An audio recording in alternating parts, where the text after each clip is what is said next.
I thought I'd make a quick video on why I don't like to clutch up my wheelies. When I was 16 years old, I got my driver's license and immediately got my motorcycle endorsement. And my dad let me ride his Triumph 500 on the street.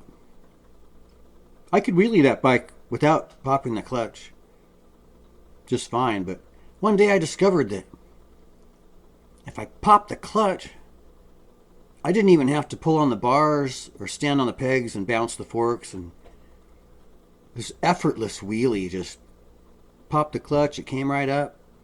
I was ecstatic. I thought I was really onto something.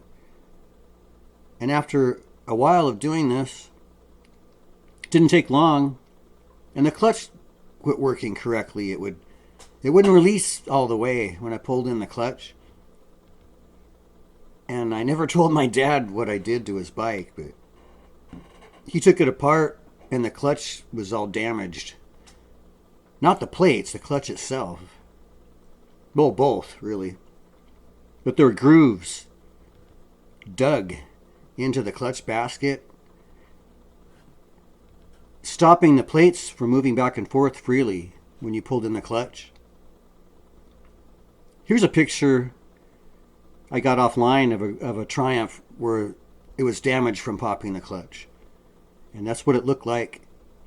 Now the Honda CRF300L that I'm riding, a bike like that, I'm sure it has a much better clutch. It's a different design. But I vowed to never clutch up wheelies ever again. And if a bike can wheelie, I can wheelie it without popping the clutch. Takes a little effort. Another thing is when you clutch up a wheelie, when you pull on the clutch, the chain goes slack. And then when you pop it back, it snaps the chain tight. Everything in the motor gets slapped hard. It's a hard hit. Whereas when I wheelie, I've already got the clutch out and I'm already a little bit on the power, and then so when I gas it, I'm not slapping the chain hard. A friend of mine had an Interceptor 500 street bike, the V4.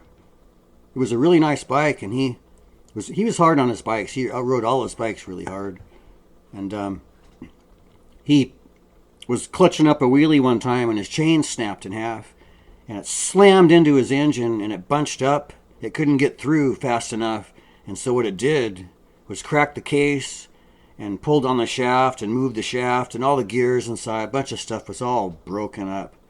He totally wasted the whole motorcycle in an instant. It was trash after that. It needed a whole new motor, or new center cases and new gears. It was a mess. So that's why I don't clutch up wheelies. Now the Honda, maybe it'll take it. Maybe it won't. But why do it if you don't need to do it unnecessarily? And the race bikes have a different side cover. They have a quick access to the clutch, so you can work on it. But these don't. You have to pull the water pump. You got to pull the whole side cover off. And these parts are expensive. I was looking at the parts for the Honda CRF300L clutch, and you're going to be spending at least between $300 and $400 just on parts. And that's if you can fix it yourself and you have the tools to do it. Now, I don't want to be pulling the side cover off my bike. I don't want to be messing with that. It's not worth it.